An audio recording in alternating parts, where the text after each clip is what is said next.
Three reasons which I have identified why people tend to come to police, especially on issues of land.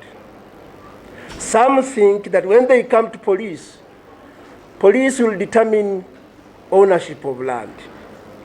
Fellow countrymen, please let me inform you, it is not the role of the police to issue and determine land ownership. I therefore want to call upon you that whenever you have an issue of determination of land ownership, please follow the right procedure, follow the right channel, and follow the right means. Two, sometimes some people come and say, let me go to police and you will see. Please, police is not for scarecrow. Fellow countrymen, let's not use police to scare people. And I want to use this opportunity to urge also my fellow police officers, desist from using your power, especially some of us, for purposes of scaring people. Instead, we should endear them in loving us and loving our services. So what are the procedures for land acquisition? They are majorly the following. One, an individual including mini uniform is entitled to purchase of land. And by purchase of land, I must have documents that can indeed show that I have purchased some land.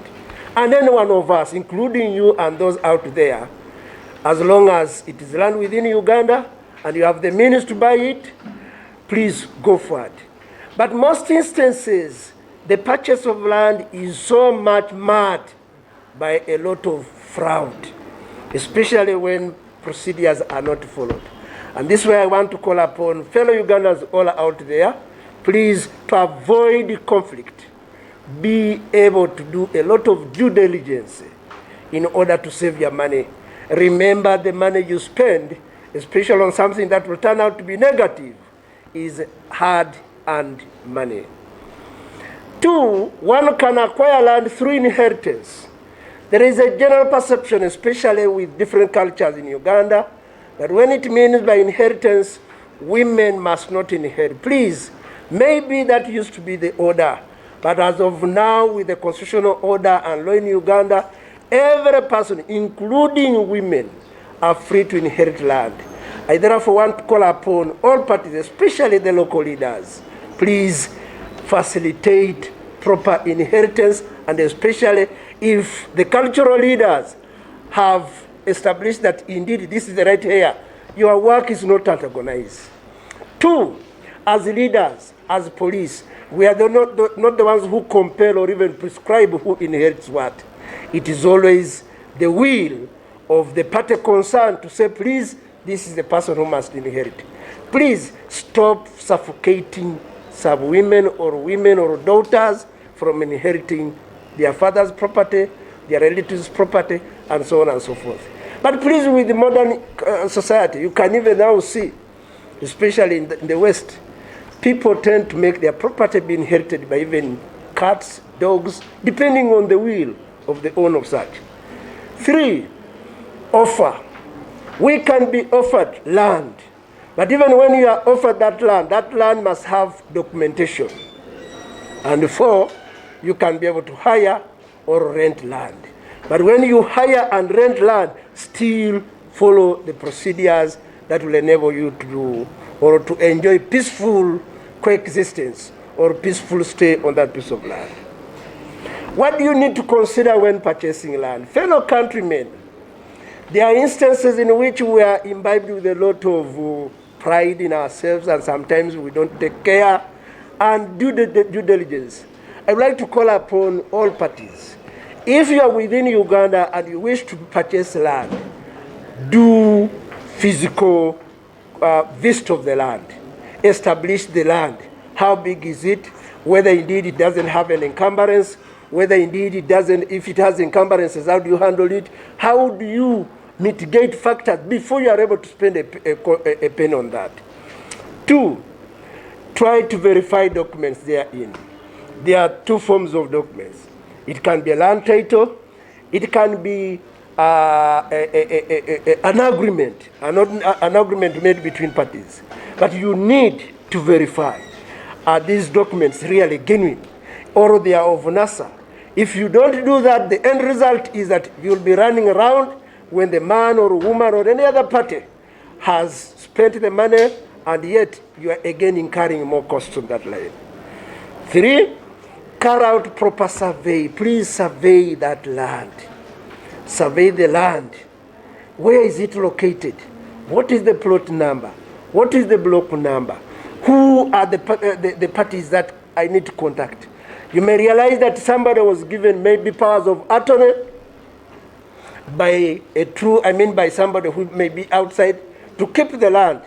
But in this regard, such a person develops interest with a desire to sell, and at the end of it all, you are duped. Please do a lot of survey on the land. Then, when you need to buy that land, make it a point for you to be directly involved in the negotiations. There are instances where you realize that if you sent in an emissary, one party overshoots the price, and at the end of it all, you spend the money later on to only establish that the value of the land may not really be worth the money you have spent. So please, and then lastly on that, engage professional surveyors. We have a number of established surveyors here. If indeed you wanted to know who is a surveyor, you are free to visit the Ministry of Lands that can be able to give you that information.